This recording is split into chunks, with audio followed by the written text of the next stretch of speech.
everybody. Good evening all, and welcome to the July meeting of Anvil Town Council, full council meeting. I see so many more people here. We only had 5 of us last month, so 2, 4, 6, 7, 8, 9. Nearly twice as many. That's brilliant.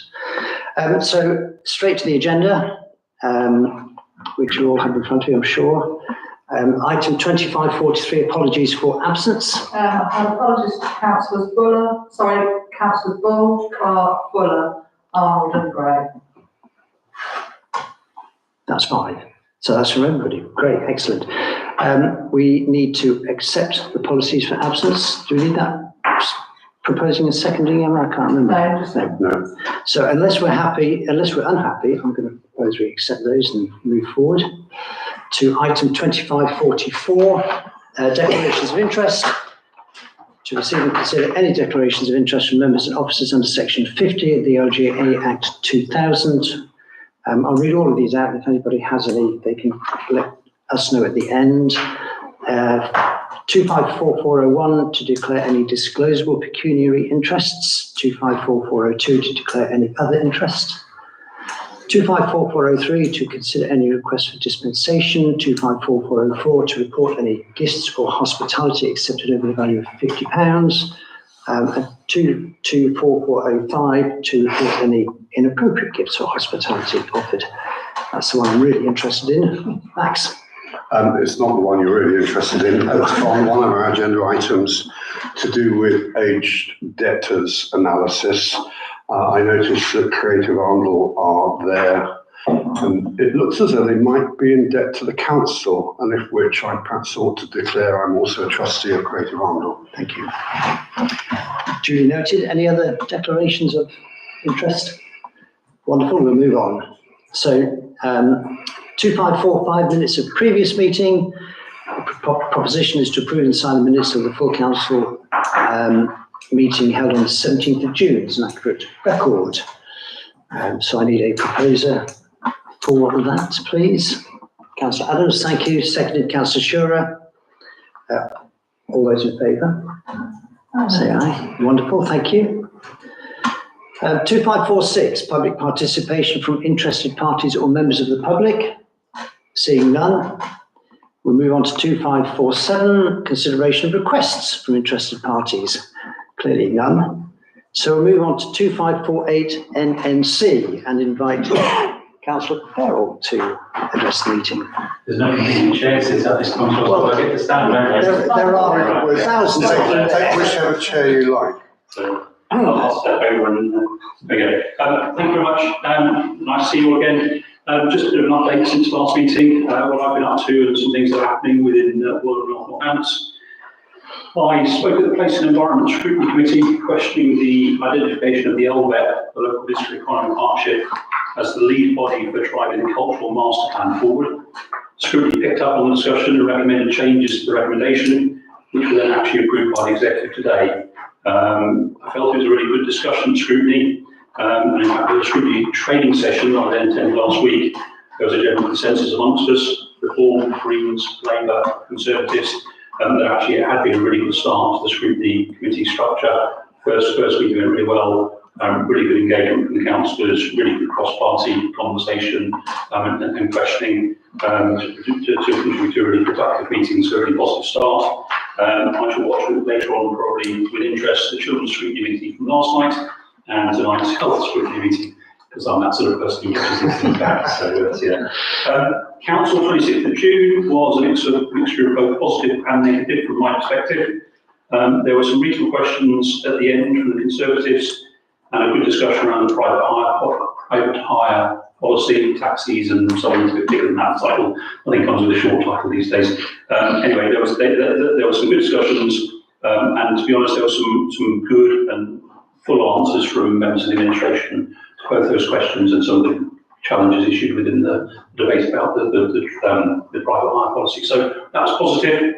I felt there was an poor discussion of a motion that basically was around demonstration of commitment to value and diversity. And sadly, a bit of, I think, grandstanding from a number of people that contributed nothing positive to the council. But I hope that's where it is. It needs I attended planning committee last week with a view to speaking on the extension of the Rockingham Forest Park extension, the holiday park up on the old Kingscliff Airfield. My thunder was somewhat taken with a late adjustment to the officer's recommendation in the afternoon, based on an angling water objection. So basically there's going to be an additional condition attached to the planning permission that was approved around getting angling water to approve some work around the sewerage and wastewater, which was all planned to speak on and fire up and challenge and all the rest of it, and didn't need to because it got picked up by angling water and the changes there. So my moment of glory will have to wait for some other time.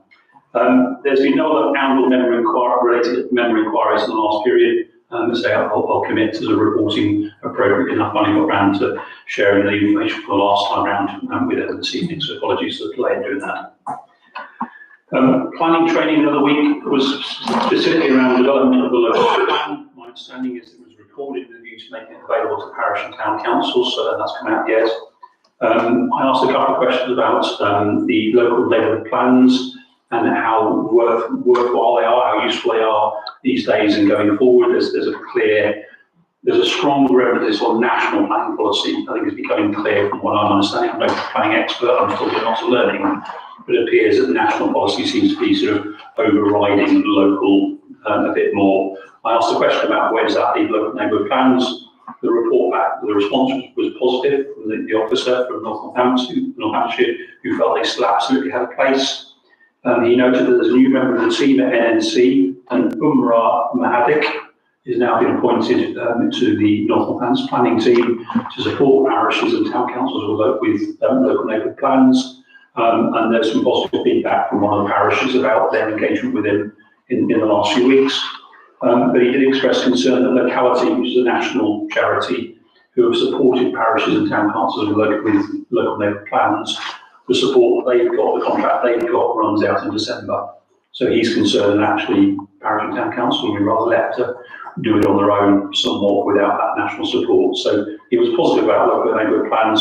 He felt there's still a place for them, encouraging me to continue to support where appropriate. But I say there is this worry about the national influence. There is a subgroup to be formed to support the development of the local plan. There's basically quite a tight timescale between now and January when they want to go out in consultation. I am seeking to join that to advocate for sort of these parts of the county, sort of the rural north, rural communities and the like. I'll let you know if I get on. It's a working group, so it doesn't have to have a political balance. I've got a chance. We'll see how that pans out. A couple of final points. I managed to get the leader of council, the chief executive, the deputy leader, up to Kingscliff Active. Surprise, surprise, Brit Pro that. There we go. Which is my old haunting ground. Anyway, pleased to say that Martin Griffiths commented positively in the executive meeting today as to how beautiful this part of the county is and how we somewhat undersell ourselves. I think that's the point we all agree on. The family hubs, there's two existing family hubs in North Northamptonshire. There's two more to be opened. I'm pleased to know that actually there's one opening here at the library on Saturday morning between 10 and 12. So really pleased that actually we've got one in the old East Northamptonshire area. We've got one as far north as it is. So I think it's really great news that it's coming here. So I'll be attending that and look forward to communicating the opportunities associated with that. Helen Harrison, she's at Trinity tonight. She raised a point about remembering this part of the county in terms of there's a new investment from the government, new funding from the government around roads and transport. So Helen was banging the drum for this part of the county, which I refer to Corby, Kettering and Wellingborough, which seems to be the common theme. So thanks to Helen for that. And Robert Foskett, you may remember, was one of the Labour candidates in the election, spoke very well actually about that sounds very bad, doesn't it? He did speak very well about bus services and bus services, particularly in and out of Handel. So two good presentations there in association with that article earlier today. And finally, goes without saying that I had a really good meeting with the Mayor a couple of weeks ago. Thank you very much. Thank you. Any questions of Simon before we let him disappear, Max? You talked about the importance of local plans. Last week, of course, NNC completely ignored a local plan with regards to Thrapston and agreed against a lot of public opposition to go ahead with the planned storage spaces and facilities there. So how does this reconcile each other there? We're supporting local plans on one hand and completely ignoring them on the other. I don't know is the honest answer. I'm still learning. The recommendation from the officer was there were reasons why we might not follow a pure local plan response to it. That was challenged by the other speakers, including David Bradbury, one of the local members there. In fact, all three of the local Fraxton members opposed it, and again presented very well against it. But yeah, in terms of there appears to be a lot of confusion and a lot of debate about whether or not we should have been taken literal. Local plan should lead things, or whether or not, again, so that national policy and guidance. I'm sorry to put you on the spot on it, but you can imagine that there will be, well, it'll be discussed at this meeting later on, so I don't want to pursue the matter, but I'm quite sure that there are a number of residents of this town that are very concerned about that decision, and it will rumble on, I'm afraid. Yeah. The one thing I will say, I felt the debate around the whole agenda item was absent. So I think as much the voting was an interesting vote, I think the fact that it came off the back of only 2 contributions, I think it was maybe a third debate or question or conversation after the presentation was made is worrying, to be honest, from my perspective. So I'm not involved in planning, I was there. No, I appreciate that. I didn't want to put you on the spot. I know and equally, it was very interesting to contrast with the previous meeting, which rejected a different application for a warehouse-based piece on the adjoining piece of land. Can I just ask, on what grounds was the decision made? My understanding was that there were it's trying to get the right language. Planning uses the word material reasons about, I think, the national planning policy, about value. So I'm still learning a lot, and I'd say in terms of planning, I'm still down here. But there appeared to be a number of reasons presented by the officer that gave reason for supporting it, rather than thinking of a literal local plan says this and says no. Thank you. That was Any a other very questions? famous answer, so apologies. Hopefully in 4 years' time I'll be able to talk more a bit about what's going on. That's if you start again. Any other questions of Simon? No. Simon, thank you very much. I'm delighted you're taking so much of an interest in Anvil. Long may that continue. It's really refreshing. And good to hear about Helen banging the drum for us too, so thank you for that. All right, we move on to 2549 Town Matters, and there is nothing to report on Town Matters, which is unusual. But we move on to 2550 Council Matters, 2550-01 to receive the Mayor's report. I've got a couple of additions or one addition to add to that, but do we have any questions on the report that I or Hannah sent out from me? Wonderful. The thing I didn't mention on the Mayor's report was that in June, we had a debate around inviting Lee Barron to switch on Christmas lights. That proposal was denied. We wrote what I thought was quite a reasonable letter to Lee Barron, or email to Lee Barron's office. The office manager came back quite, at least assertively, let's put it like that, saying that he was really upset. And he went to Titchmarsh and turned on their lights, so why can't he come to Anvil? I'm not proposing we do anything about that. We've acknowledged their response. But as we made the decision in June, we standing order to say we can't revisit that decision until December, unless four councillors feel strongly enough that they want to write a proposal that we revisit that decision. So that's just a report. If you want to take it further, get three of your mates to agree with you. But in the light of no other questions, that update, I'll move on to item 2550-02 to receive the clerk's report. And I won't be surprised now, I've got some questions on that, but I'll invite others to ask questions first if there are any. Good. So, Emma, 253002 sniffer dogs, any news on that? Did No. you write, you wrote to the council? Yeah.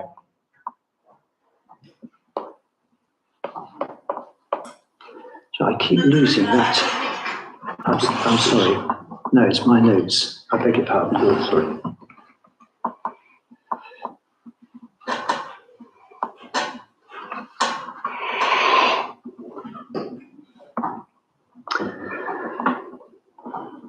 Um, 253302, the barriers in the space outside Tesco. I think the line's been painted, haven't they? Well, You were going to meet I Highways, weren't responded you? to say we were happy to meet, and I got a response back saying, yes, that's fine, but they wanted the engineer to go out and look first, Okay. and then we would meet. Okay. And that's as far as Okay. But that's still on your list, of your hit list, yeah, It's so, good. Because we had complaints and people are still parking there and blocking the zebra crossing, which is pedestrian crossing, which is not good. 253502, the memorandum of understanding has been signed with the school. Any next steps on that? no, Okay. not from my end. Okay. It'll be back in the estates to sort Okay. out. So we can just take that off your list, Yeah, take that off your list and put it into It's estates. fine. Excellent. Any other questions for Emma? Wonderful. Let's move on to 255003 to receive the strategy update and agree next steps. So if the technology works, Emma's going to put the spreadsheet up. Actually, before you do, if you kind of just get ready, I just want to say some things before we start. First of all, thanks again to the 9 councillors who took part. I know 3 of you were on holiday and understandably couldn't attend, so that's fine. I thought it was a very useful session, and I thought it helped provide some focus to what we might want to do over the next 4 years. I used that summary, as you know, to make some suggestions. I sent it to Danny to see what he thought as the independent arbiter, the facilitator of the session. He thought it was fine, although subsequently I've looked at it and thought, well, there are some other suggestions that could have been made, which brings me on to the first substantive point about what we're about to see. Those suggestions were made by me based on the discussions we had and the contributions people made by way of post-it notes. They weren't set in stone. They are. You can change them. You can bring in new suggestions and new priorities if you wish. And after I've shown you the spreadsheet, I'll explain how we might do that if you're interested. However, I will say that only 7 councillors have completed the matrix, which frankly is a bit disappointing because if it's helping determine where we spend the next 4 years focusing, it would be good to have more than half of the councillors contributing to that. Can I just make a point on that? Yes, of course. There were only 9 here, so maybe, one of the reasons was that people who weren't here couldn't quite understand what it was that was going on. So Yeah. I think once you finish tonight's session, then maybe those who haven't responded might feel able to respond. It's a very good point. 2 of the 7 who have responded weren't here, so 5 of the 9 have responded, 4 haven't. I'm hoping that after I've gone through the spreadsheet and explained it a little bit more, and the next steps, we'll get more contributions in. Because if we're going to, as a council, say that's what we need to focus on, it would be good to have a high level of involvement. Otherwise, people might not be committed to making change. So we'll look at that in a second. And I guess this could be taken in one of 2 ways. It could be taken as a positive or a bit of a complaint. But my view is, unless we get a good number of responses, you might wonder whether this is worth proceeding with, because if we don't get back commitment, then there's no point in banging a drum. I prefer it to be a course of action than just an interesting evening. Emma, if you could get the spreadsheet up, please, and go to point 1, that first one. So what I asked people to do was to grade each suggestion that I made based on the input that you made, or many of you made, and asked you to grade urgency between 1 and 5, importance to the town between 1 and 5, and impact on the town between 1 and 5. And what this matrix attempts to do is to put some objectivity behind that. So you won't be able to see this in detail. I will send this out after tonight. But what you'll see is a 4-quadrant matrix. The top left quadrant is the other things that people thought were important for the town, and more of a short-term urgency. The size of the bubble, this is called a bubble matrix, the size of the bubble indicates the impact people think it will have on the town or the council. So for example, and I can't often do this up here, because it's easier than just shouting out. These two, D1 and D4, and this one here, C3, all big bubbles. So we're saying that's a big impact on the town. They're all in this quadrant, so we're saying that they're important to the town and to what we think we ought to be doing, and they're things we need to be getting on with. And from recollection, those are parking, finance, parking, marketing. Ian, how can I forget that? So what we've got so far is the input of 8 people, 7 councillors, so 50%, and 100% of the clerks of the council replied. So thank you for that. When I send this out to you, please have a look at it. This is what the sense check part of this process is, because the numbers can say anything, and the numbers should only be a guide. We need to sit down as a council and say, given those numbers, what do we think that's really telling us? And what that's telling me, if we look at the policy summary, which is the next tab, Emma,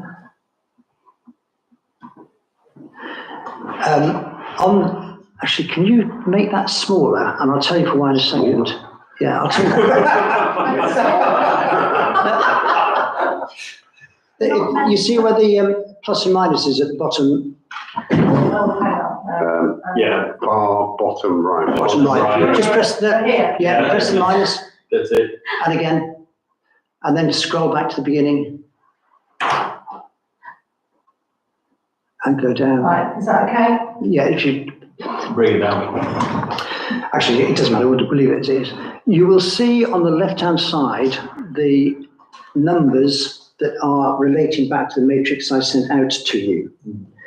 Each of those numbers has been color-coded. And further down that page, if you can scroll down the page, Emma, please. Further down that page, you will see a legend which tells you what those who have responded think about the priorities. So if you scroll up again, Emma, please. The purple ones, the dark purple ones, are seen as most important and most urgent and have the highest impact. The light purple ones are seen as secondary, but they're still important. The green ones, longer term, the amber ones, unimportant, and the red ones, not important or urgent. So I'm suggesting we leave those alone altogether. If we move to the third tab, please, Emma, notes. Those, I'm not expecting you to read that because I can't. Can you make it smaller? How much more? Those who have replied have given me their comments on each individual area. Okay, so unless anyone can think of a better process, and I'm happy to hand this over, but this is a process that's worked for me for years. If I send this spreadsheet out to you and resend the matrix out to you, what I'd like you to do is 2 things. Number 1, have a look at the suggestions that have been made. If you think there's another focus that we should be prioritizing, add it into the matrix and tell me, so I can update the matrix for everybody. That's the first thing I'd like you to do. Have a look at those suggestions and say, would I have made another suggestion if I'd been here? Or would I make another suggestion having been here and think that John's missed something out? And if you have, great, I'll add it in. That's the first thing I want you to do. The second thing I want you to do, if you haven't completed the matrix already, complete it. And just see what, when I update it for everyone else's input, I will send this out again and see what the result is. And then in September, we can debate which of those items we need to be getting on with and how quickly. So can I just raise a point on that? Yeah. Would it be sensible for those people who haven't yet responded to make their own response without being influenced by this? In other words, give people a week or 10 days or, a reasonable amount of time. Brilliant, yeah. To make their response, Love it. and then once they've done it, add it into this and send it out. Because if that came to me, I'd be thinking, oh, that's important, so I'll forget about the red one. Do you know, Mike, that's brilliant for two reasons. One, because you're right, I don't want it to influence anybody. Two, it allows those who've got the matrix to have a look. I'll come to you in a minute. It allows those who have got the matrix to have a look and say, actually, here's something else I think you should add in so that we can update the whole lot together. But step one, those who haven't completed it, if you can, or let me know that you won't. So I know that you're not engaging, and that's fine. That's completely your decision. At the same time, if people can let me know what else should have been added, I'll update that and send it out to everybody. Thank you, Mike. Val, and then Max. Is there some sort of dark psychology that I've missed about the colours? No. Because pale mauve to me is wishy-washy, of no account. And bright red is, this is urgent, you should get on with it. Yeah, I agree. Well, People stop. do you know what? I'm not going to get into arguments or discussions about colours. The reason I chose them is that for me, green is go, red is stop.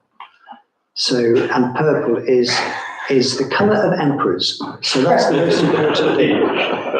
And that's as far as the psychology goes. I'm not changing the colours. Max. I'm glad you said what you said earlier on about trying to eliminate bias, etc. But I think what you also, what I would encourage you to do is also anonymise it. So I can see there that if I was sent that, I could read what looks like David Fuller's comments and Phil's. So, but I think it'd be useful if we just see the collective, not the individual. Yes, the reason I put it like that is simply that several people have commented on the same thing, but I can adapt that. Yeah, good point. So when you do the minutes, if you can put those 2 action points for me, please, Emma. One. You're going to take them out now. Let's leave the colours as well. Leave the name, yeah, take names out, leave the colours. And the second action point is to send this out again. Or actually, the second action point is for councillors, please, to respond by, what day is it today? By the end of July. And I will undertake to send out the updated matrix first week in August. So if you make that an action point for everybody and an action point for me, that would be great. David. I was actually away last week, so A, I didn't get to the meeting, and B, I haven't caught up with these things. Where is this matrix? It's in your inbox. Somewhere in my inbox, is it? Right, I obviously missed it when I attempted to review all the emails I had when I was away. I'm sure that you had loads. I can send it again. It might help. Yep, I can do that.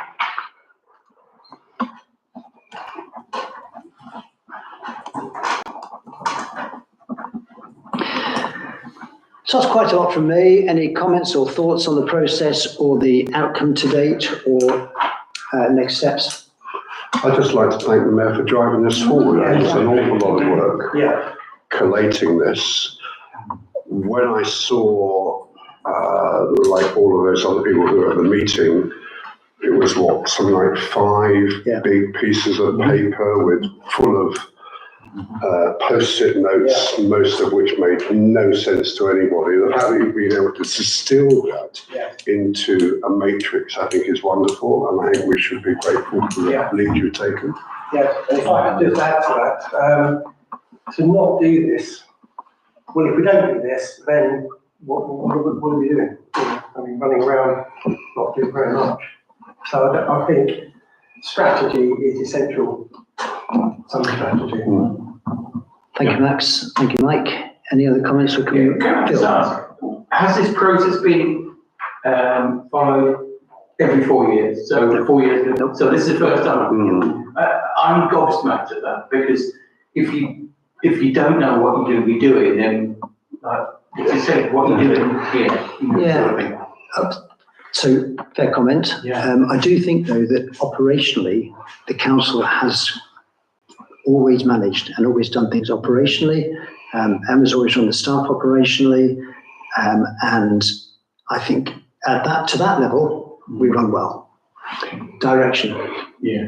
And I think you and I had a conversation, Emma, a while ago, which said that it's harder for the staff to know what to focus on if there's no direction. So my hope is that by giving a sense of direction, we can say to the staff, this is what we focus on. And if it's outside of that, don't until you've got this done. And hopefully that will make process easier, management easier, operations easier. We will see. It's a journey that we've never been on before in Oundle, so. Right, I'm going to move on now because time is pressing and I've got an agenda to go through. So I'm going to move on to item 255004 to approve the Freedom of Information document, which Emma has sent out. I'll invite questions. James. So can I just confirm this is the one that says how the information can be obtained? Yes. Well, sorry, don't let me ask for you. Answer for you, Emma. Yes, so she nodded. Good. So I think it's in part, so Emma and I have been communicating about this. I have been encouraging and reading the statement that says we should be making as much information proactively available as we possibly can.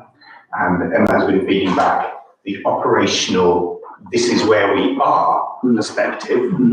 And so based on last week's meeting about strategy and whatever, where the elected members set direction and the operational executive sort of fulfills that, my question to the group is almost, are we erring more? So as it currently stands, Emma is saying, this is where we pretty much are, what we can do.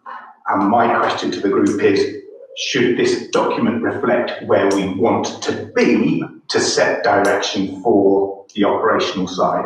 So the particular ones, it's a huge advance anyway from the old one, where almost all of our information is now going to be available on the web, or is available on the website. But there are some specific examples. I think contracts is one, where if you want to see a contract that we've entered into, you've got to email the clerk.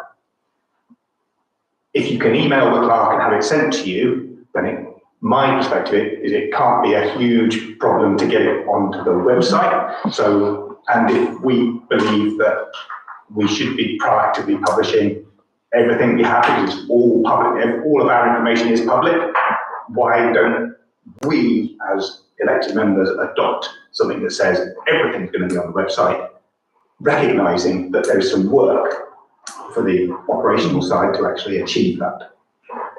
Okay, that's a fair question. I'm going to invite Emma to respond if she wants to, and then other councillors to respond to that very valid point.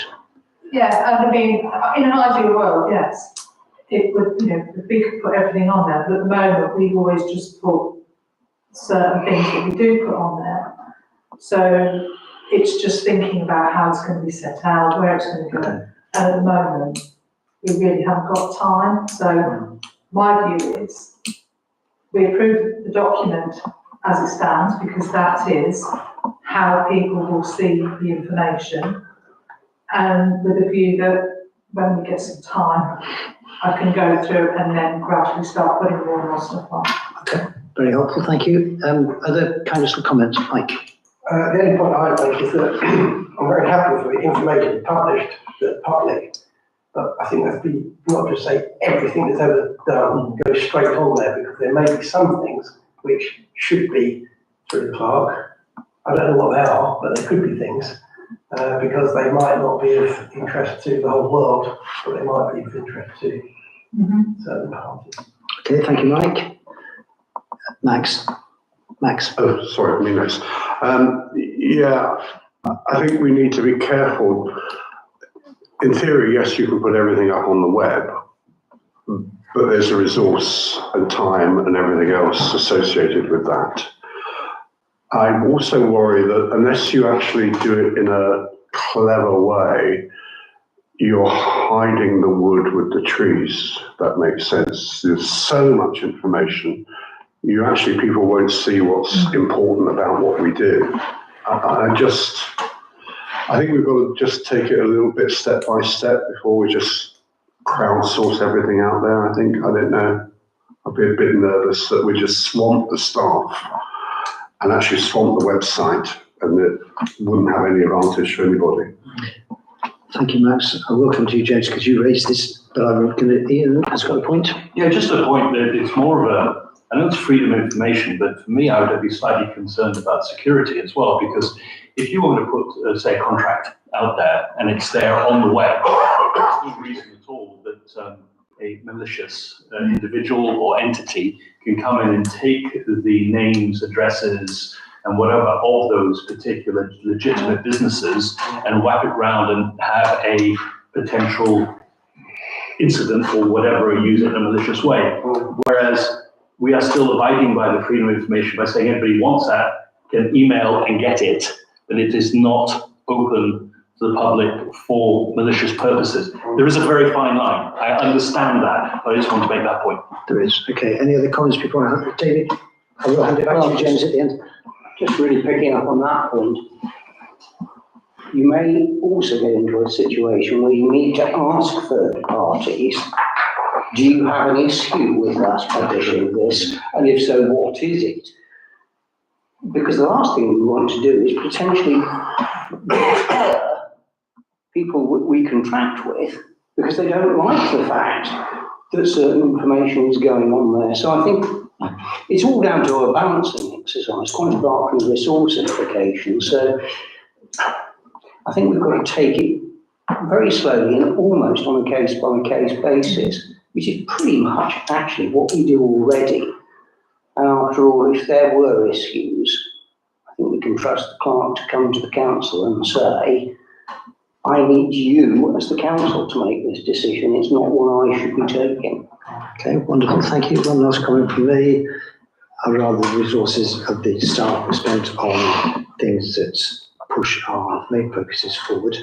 But I hear what you're saying. Sorry, Val. Yeah, I wondered when you were going to. I didn't see your We hand. had this argument before. There's a cost to this. It would cost, I think, a lot to do it properly. And it would have to be done properly, not just somebody pasting everything out there. Yeah. I mean, I think there's an awful lot of things that we haven't even thought of. James. Just to respond to Mike and some of the concerns, which says that the FOI does include the capacity to redact information where there is an obvious need for that, either commercial or whatever, whilst balancing the need to actually publish information within that information sector. So we do need to publish contractual information. Yes, obviously we don't need to publish names and addresses of private individuals or whatever. So we need to take this forward. We have in front of us a proposal to approve the Freedom of Information document. Do you want to make any amendment to that proposal, James? So, I mean, what we could do is approve this and put it on your action list to review in 6 months. Yeah.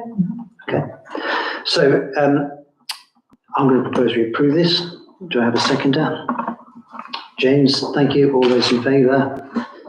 Wonderful, thank you. And the action point is to review in 6 months. Emma, please. Moving on now to 255005 to adopt the model publication scheme. Same process. Any questions on the model publication scheme before we have any debate? No questions? Okay, in which case could I have somebody propose that we approve those? Thank you, James. And a seconder, please, for that. Ian IQ, thank you. All those in favour? Wonderful, thank you. 255006 to consider a letter about the staunch appeal, particularly given what we've learnt tonight and from comments on Facebook over the last few days. You all had a copy of the letter. It's basically saying they will want to make an appeal and asking if we will support them. Last month we said we would support them, but not financially. I haven't received anything. I don't think Emma's received anything saying council wants to change that. But we felt it right that you had a view of their updated letter. Any questions? No. That's not a question, Okay. it's a comment. I'm not sure that we could reverse the decision so quickly. There we go. A and B, we have talked about it in the recent past in great detail, and I believe we were instructed basically that it wouldn't be legal to support another council in that way. Am I right? Absolutely right, all of that. This is info only. David? Yeah, I mean, the thing that concerns me about this situation is the laughable position which NNC has got itself into. How does it manage, within the space of a couple of weeks, to eventually determine a planning application that it should have determined months ago, and saying, we object to it, and then almost immediately passing and granting permission for a very similar application, which probably undermines their opposition to the first one, and may very well make the whole appeal process much more difficult. So I think that I'll probably ask that this matter go on the next planning agenda for us to discuss quite where we go, and indeed the whole fact that we have a local plan, it's relatively recently been adopted, and yet this decision that's just been made last week does seem to drive a coach and horses through it. Maybe not surprisingly in view of what the government's National Planning Policy Framework says, but nevertheless, it worries me in terms of a local democracy. But it worries me more almost in terms of the efficiency of the planning department. But in terms of Staunch's position, I mean, it appears that they've resourced in any event representation by King's Council, which does not come cheap. So they've obviously got resources, arguably without us having to put our hands in our pocket, even if that was a valid thing that we might have decided to do today. And my only hope is that it may now be possible at the appeal to argue that the cumulative effect of granting permission for that application, given that this one has now been passed, would actually be extremely detrimental. Personally, having worried about the A605 forever and a day, I was depressed when I saw the result of this one, so I was aware of the day. I'll be even more depressed if that appeal succeeds and a second one gets permission. And all of this against a background in which the A605 was substantially closed yesterday because of a multiple car collision on a road that is frankly not up to it. And that's before we get all of these extra vehicles. The whole thing is appalling. Nonetheless, we have nothing that we can do except see what impact it has on our local plan for Handle. Max, you had a point. To my mind, it's actually very simple. Council have already made a decision that they feel it's inappropriate to support Staunch financially. I don't think we can just simply reverse that decision. We've made that decision. It's up to individuals to decide whether they'd like to contribute financially or otherwise to the cause. And what I would recommend is that in the way that we do for all sorts of other organisations, we could put their notices in Fletton House, we could put a notice if they give us one on our notice boards, and it's up to individual residents to decide whether they wish to donate financially and support it. I think that's all we can do, and that's all I think we should do. Yeah, the idea was just to keep councillors aware of the response to our letter. No actions proposed because none can be taken. To your point now, none can be taken. We've already made the call. 255007 to appoint a climate and nature champion to represent the council in matters relating to the climate, nature and the environment.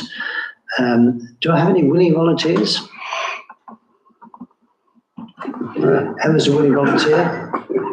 Not me, but No. Councillor Clark. Yeah. In the absence of anyone else, Ian Clark has offered to step into the breach, unless anybody objects. Seeing none. Can we elect him to anything else whilst he's not here? Well, funny you should say that. Our next matter is 255008 to elect an Angle Town Councillor to be a member of the Fletton Field Association. Do I have a, no, I'm joking. I'm joking. Ian, I'm joking.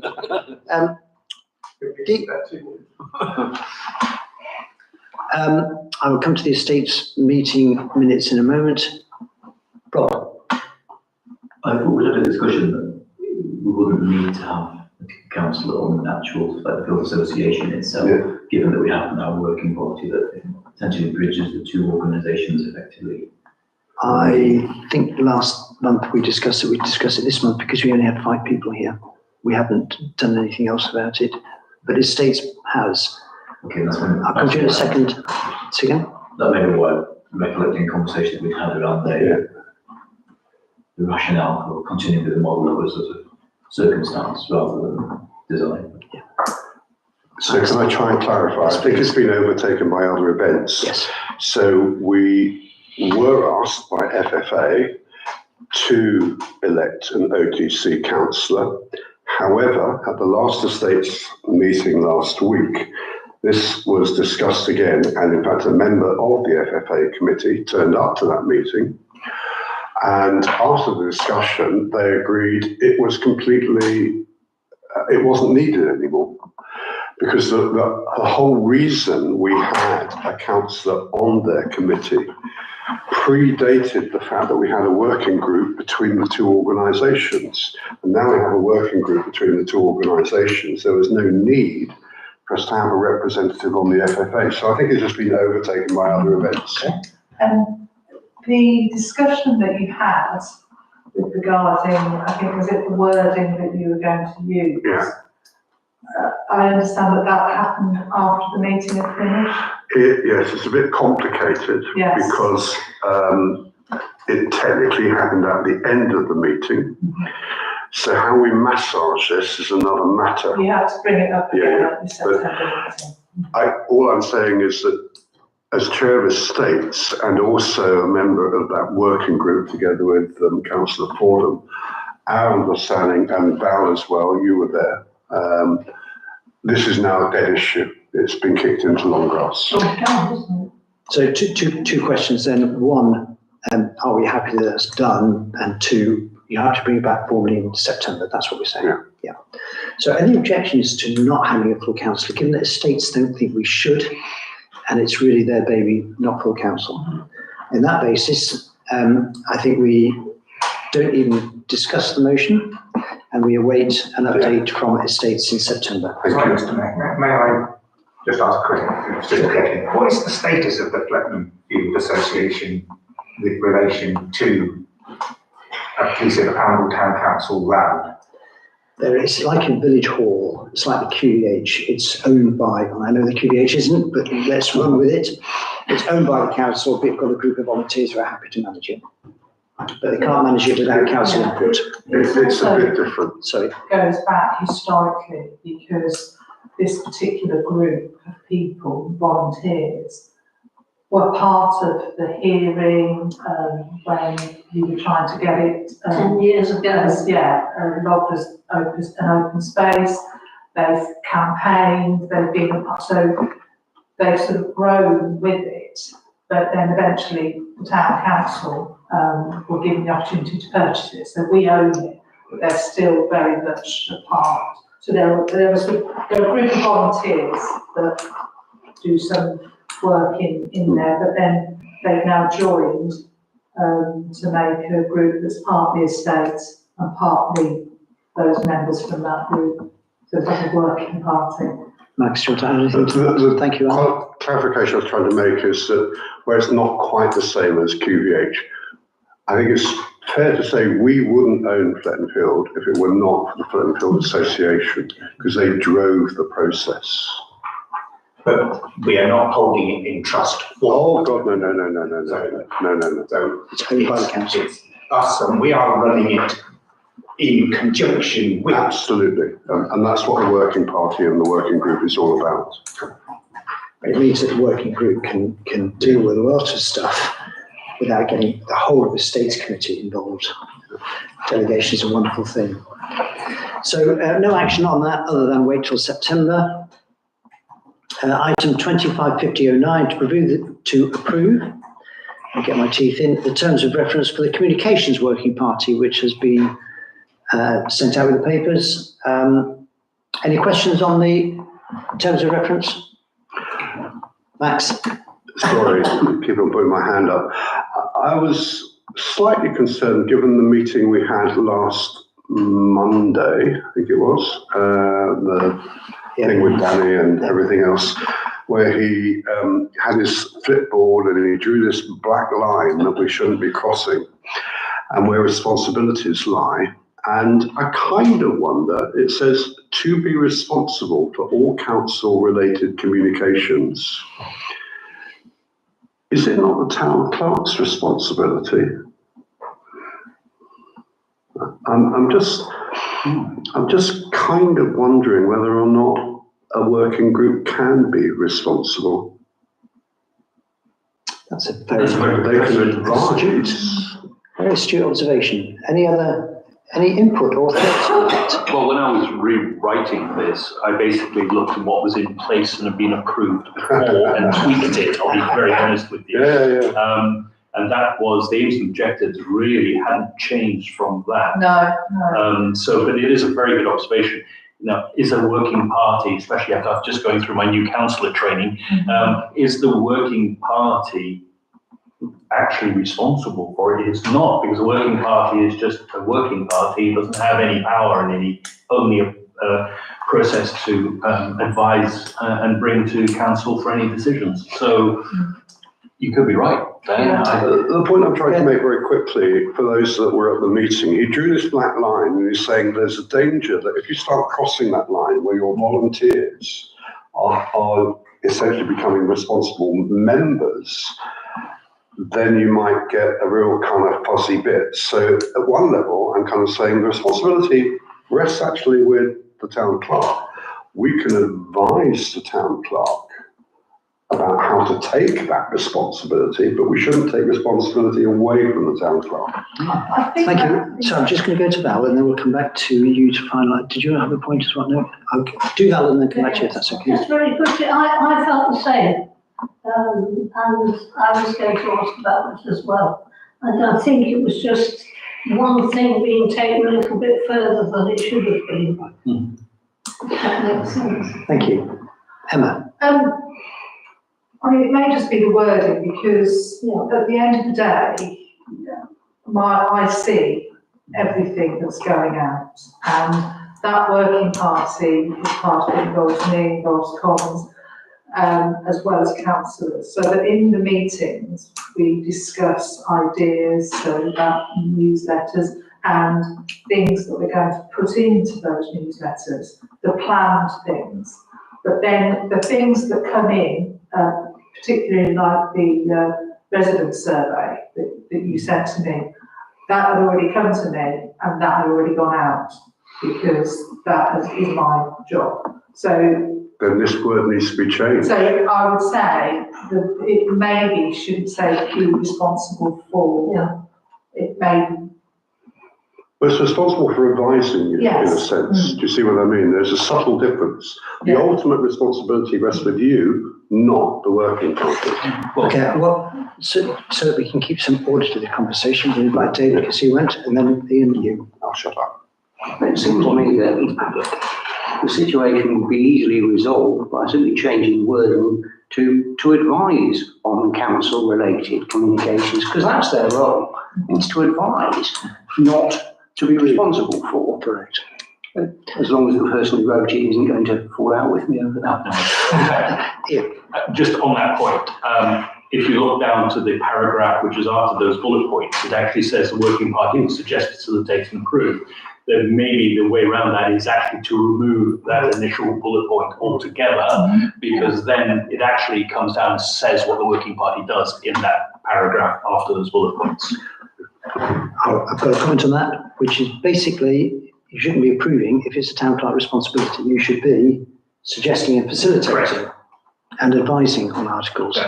So I'm going to suggest, that's a very good challenge, Max, and whoever made the challenge. Yeah. I can't remember now. Val made the challenge as well. So I'm going to suggest that you and Emma review the working group terms of reference and come back in September with an updated one. I'm all for operations being done at the operational level. Absolutely. Unless anybody thinks that we should tackle this differently. Wonderful. Thank you. We'll move on now to 255010 to consider who will attend the NCALC AGM on the 4th of October for our newer colleagues. NCALC, as you know, is the advisory body that works with local councillors and local clerks to make sure we do our jobs properly. It's a very interesting annual conference, sometimes, and sometimes it's not. Which one's this going to be? I've been, yes, quite. I've been to two, Max has been to one, Emma's probably been to loads. There's about 15. 15, yeah. So would you agree some of them are more interesting than others? Yeah. So at the moment, both Emma and I are willing to go, but we're only allowed 2 delegates. So I'm happy to stand aside if anybody else wants to go. Otherwise, I'll say you and me. Does anybody else have any burning ambition to go to the NCALC AGM on the 4th of October? You get free biscuits. They are genuinely interesting, I I think. thought you get a bacon roll. Don't, no, Emma. If you do, you have to declare it. A bacon roll is not inappropriate. Mentioning it as an incentive is. Thank you for that.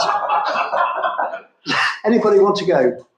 I'm happy to go, but we would also encourage new councillors to go. Yes. So if anybody wants to go, I'm happy to step back. I'm away. So you don't want to go? Anybody want to go? No. Right. Max and I will fight it out. You can go because you don't want to go. Well, I think so, because you talked to the other clerks who are there anyway, and it seems to be more clerks than councillors. Max and I will fight it out. Okay. Don't put in the minutes, so we'll fight it out. Item 255011, to consider the, actually, we need to make that decision by when? Oh, I just deleted that September. I think we've got a bit of time. You've got all of August to get. Okay. Yeah. 255011, to consider the 2025 recruitment for co-opted town and parish councillor for the North Towns Code of Conduct. This was previously Councillor Paul Davis, who stepped aside in the elections this year. It's basically not that onerous unless another councillor has a problem with a councillor and this person helps adjudicate. We don't have to supply anybody. Paul was interested. If you are interested, we can apply somebody's name or put somebody's name forward. And there's a process where people get chosen or not. I can't think of the I think right. they vote as well. Yeah. So if anybody's interested, let Emma know. Financial matters, 2551. 255101, to approve the bank rec balance sheet and budget for June 2025. And the CCLA investment account money is not in there, but it will be by the time the minutes go out. So unless anybody has any questions on bank rec, balance sheet and budget for June 2025, I will move straight to see if anybody will propose acceptance of or propose that we approve those items. Yeah, with a note that that's not shown. Yes. It's actually in your pack though. The statement is in your pack. It just wasn't in time for the agenda. Yeah. It will go on the minutes. It will go on minutes, fine, yeah. Thank you. Mike proposes. Anybody prepared to second that? Max, thank you. All those in favour? Thank you. Item 255102, payments for June 2025. The proper. Just bear with me.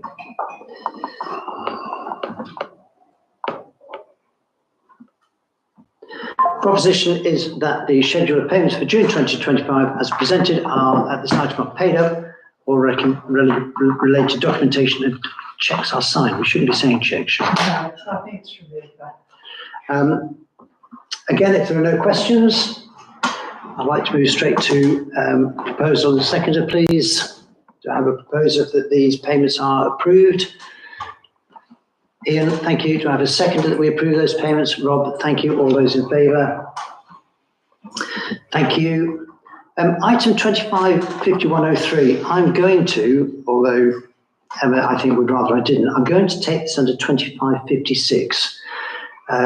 The reason is, normally we would expect to see financial decisions made under finance. That's absolutely right. But this particular matter, I think, is much more than just a financial matter. For example, if we're hiring traffic wardens, we do it every year. It's just as straightforward. Are we going to do it or not? This is more than that. The current agenda implies the marketing working party has got nothing to report, but I think they've got a major matter to report because this is a significant departure from what we've done before. It's proposing a big step in the way we as a council deal with strategic issues. So I think that any financial outcome will depend on the meat of the discussion, which is around what the marketing working party wants to do, rather than around should we pay for MBA students. And in fact, there's a precedent because we did this exactly last month. We talked about marketing spending under marketing WP last month. So we're going to defer it to 2556 and then let the marketing party speak to that proposal then. Item 2552, highways matters, 5201 to receive the speed indicator report. Any comments? This is an info only, so if there are no comments, we will move on. Item 2553 to receive the minutes from the planning committee meeting held on 24 June 2025. This is info only. David, you weren't there. So Well, I wasn't there. My deputy wasn't there. And the person who was appointed as chair is isn't not here. So it probably comes back to me, but it has been published. People can see, and there isn't anything sort of hugely controversial within it. So unless anybody's got any queries, let's just move on. I have a query which is terms of reference still haven't been brought back to us. They weren't discussed then quite rightly, but they are still outstanding. Good point. I'll ask Lisa to make sure. I thought it was going to be on the agenda for this one. I hadn't actually picked up that it was. So okay, so that's all. with that exception, so that's an action point, please, Emma. 2554 Estates Management Committee. Same question on terms of reference, by the way, Max. Yeah. So this is info only, is to receive the minutes. Are there any questions of the minutes? Max, do you want to add anything to the minutes? Absolutely nothing. Wonderful. 2555 Commons Working Party to receive the draft Oundle Advertiser article for the August edition. Again, this is info only, unless anyone has any comments or questions. Wonderful. Let's move on to something a little bit more substantive, which is... Sorry, can I just ask one question about where it is published, apart from the advertiser? Goes on our website, and then it goes out in the Oundle Advertiser to everybody in town. In which case, I'm going to ask Max if I can show you a thing about this, the marketing thing, because I can't. Yeah, I'll get it in a minute. In which case, we will move on to item 2556, Marketing Working Party. A proposal in two parts. One, a way forward, as recommended by the Marketing Working Party. And then secondly, subject to any outcome of that discussion, whether we're prepared to pay any cash. So, Rob, I think you've led this one.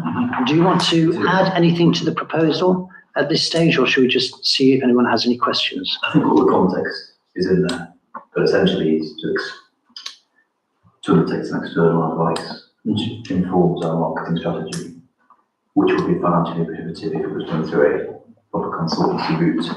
Here there's an alternative, which is to engage an MBA cohort on an established programme to come and do a specific project tied to the aims of the marketing working group.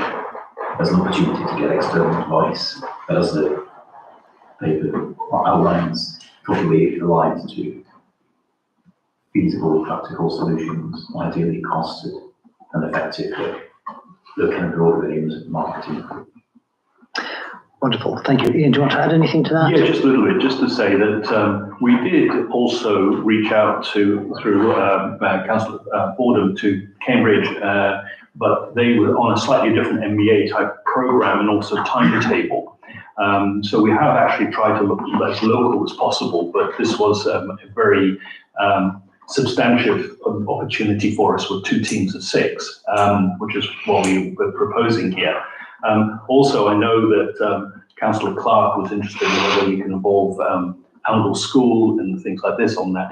We could do, however, at this stage, it's probably in our thought, and certainly my personal view, that yes, we can do, and maybe they can assist, but to have an MBA level of professionalism, if you like, coming through and doing this on a more strategic point of view would actually be more effective for us at this moment in time and what we're doing. So I just wanted to raise some points. I know Councillor Clark's not here, but I wanted to raise that he raised with me. Thank you. James. So obviously if we engaged outside professional assistance, very expensive, but you've got a known, hopefully, quality of output coming back to you. What certainty do we have that the MBA cohort we're going to get is actually going to give us any useful outputs? Good question. Good question. So when I spoke to the coordinator of the MBA programme, I wanted to get a sense of the kind of level of experience of the students in the cohort. On average, have about 8 to 9 years of professional experience before they undertake the MBA programme. Now, it doesn't guarantee a certain outcome.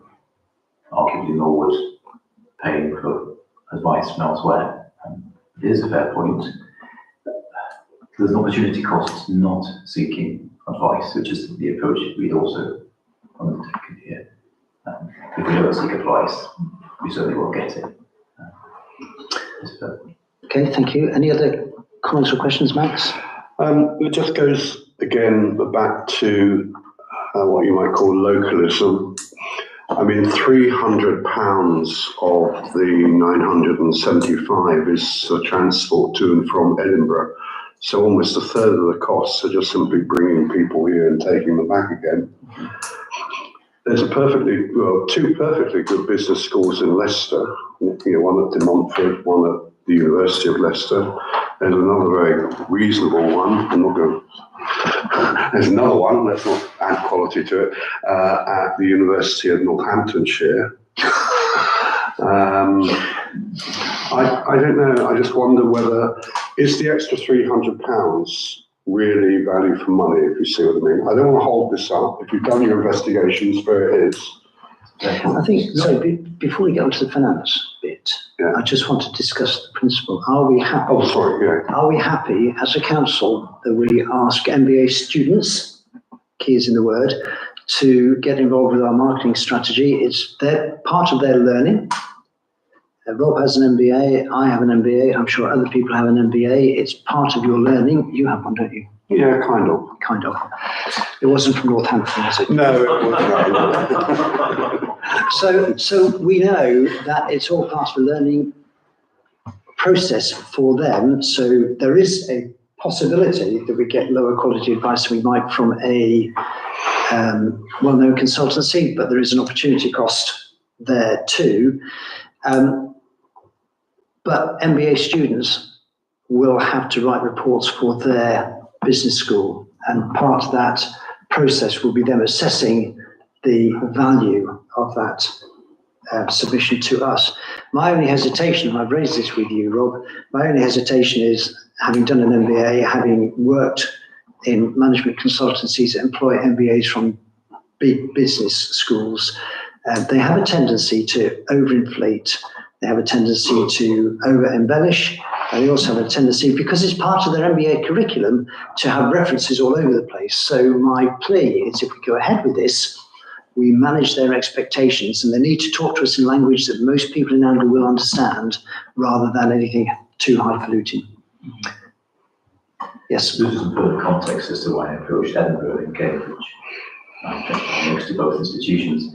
I did my MBA at Edinburgh, so I know the professors who run the programme. And I knew the timings would work quite well for the rest of our marketing working group to fit with the cadence of the activities we want to undertake. To John's point on the feasibility of any recommendations, I have said we'd speak to the professor who runs the marketing programme there to make sure that that's front and centre. Just really quite clear that it isn't just final, there's some useful substance we can get out of it. So he's agreed that will be a valid project. And the key is its recommendations, not instructions. Ian? Yeah, just a point on that. You've always mentioned around the table how many MBAs are here, which is fantastic. I think with that experience, we can see through the flower. Yeah. The key here is to look and see what is the strategic and fundamental areas which we can concentrate on to increase the visibility and footfall for people and businesses here in Oundle. And if we can do that, yes, there will be things around that, but potentially have a team of 12 people looking at it, even though we'll come on to finances in a minute, we're only looking at 2 coming down, I think it's actually a very, very interesting prospect from my point of view. Yeah, if I could sort of add, Yes. that expertise is something that we need more of, not less of. And also, hours in the day is something everybody needs more of, not less of. So unless we have some other way of putting those two things together, then it's either this way, not just this, I think many things that we're going to get involved in the next 4 years, or just sit here and not do it. Wonderful. So I'm going to propose that we ignore the finance for the moment. I'm going to propose that we accept the proposal made by the Marketing Working Party. That's step one. Let's agree that this is a route we should take. So I'm going to propose it. Do I have anybody who seconds that? Mike, thank you. All those in favour? Thank you. Are you abstaining or against? Abstaining. So one abstention. I don't think I know enough, frankly, at this stage to make a That's decision. absolutely fine. So 1, 2, 3, 4, 5, 6, 8 for one abstention. So we move on to the second part of the proposal, which is a spend of up to £975. Which budget? Can I just say something now? Yes. We put this an estimate in there. It is the beauty here is once we have this approved, which we have now, I'm going to go to the likes of the Talbot, who are the owners of the Talbot, and a few other areas around, and see if we can get reduction on those costs, because it's also in their best interests to be able to put a marketing team in here to increase the footfall into town. I've seen this because in my background in my industry, that we may be able to, fingers crossed, even get some of that substantially reduced in terms of the accommodation, and maybe we'll get the odd meal sponsored to be able to cover some of those costs. I think the only costs that I think will probably be set in stone if we're coming from Edinburgh, so I'm not sure I can twist Ellie and R's arms with some free tickets, but would be the cost for that. And it was actually costed in at a higher level. I'm sure they would have probably student rail cards or whatever and things. So just the costs were added to a degree. So before we move on to a formal proposal, are there any questions? Max, you made a comment. You want to add to that, or? All I would say is that, I said already, £300 is quite a large proportion of those over costs. I'm happy to agree up to a maximum of 975. And if those responsible can bring it down either by changing the travel or getting deals, then I'm more than happy. Okay. Any other comments on the proposal, James? So, obviously, this particular activity was not budgeted for, but I believe from earlier conversations last month or the previous month, there is an advertising budget or? Well, there is a tourism budget, So is the proposal that this is a use of that existing budget, or is this an The proposal is it comes from the professional services budget, and I think there's leeway in the professional services budget, which in the 3 years I've been involved has always been underspent. Okay, I see. Okay. So when I misinterpreted, could this be allocated to the professional services budget, i.e. I was reading that as, can we take some of the unallocated money and add it into rather than can this be spent from Within that's the what budget, it means. yeah. Fine, okay. That's the We're proposal. spending the existing budget. So, unless there are any other questions, I'm going to move to a formal proposal. Ian has proposed it, Mike is seconding it. All those in favour of spending up to 975 from the professional services budget. Again, 8 for, 1 So abstention. on the basis I abstained last time, it seems pretty congruous to then vote for or against. I'm going to vote against it now. Can I just, on point of order, a minute, do we actually need to do that second thing, given that it's coming from an existing budget and it's less than £7,500? So I suggest that the clerk had full authority to go and spend that money irrespective. So I'll take it as you in a second, but I think that's not quite right. So, The clerk's got ability to spend up to £3,000 subject to certain conditions, but normally it's 750, and the marketing working party has got no budget authority at all. right, yeah. So that's why we had to propose it and second it. Had it been a committee with a, good, so well done you two. Press on, I think. And I know Ian and I both want to be involved in how we move that forward. if you just, when it comes to things like spending the money and that sort of thing, just let me know what, and I will then do it. So it comes through my office rather than bringing individually. Yeah, so can I have Oh yeah, you don't spend it yourselves. Can I have just a final comment? First of all, thank you. I would also like to reach out to all the councillors if they'd like to be involved and meet the students when they come down. I think their input would be invaluable as well. So we'll keep everybody involved and up to date with what's actually coming in. Bearing in mind that we want action, not talking. Correct. When is it happening? A good question. We now need to go back and, Yeah, So it runs October through to December. Yeah. So just keep me informed with it.